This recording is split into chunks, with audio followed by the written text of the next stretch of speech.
naughty monkey. Long ago in a forest lived a naughty monkey. One day, when the monkey was resting on a rock, he saw a deer. The monkey picked up a stone and threw it at the deer. He cried in pain and ran away.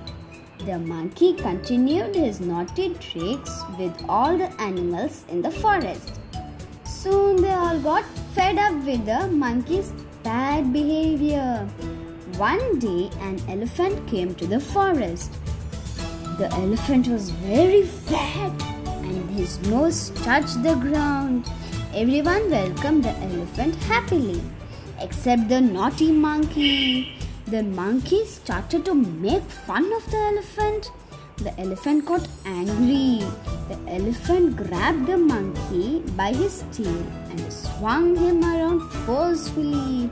The monkey landed in a nearby pool. The monkey felt ashamed and climbed up a tree.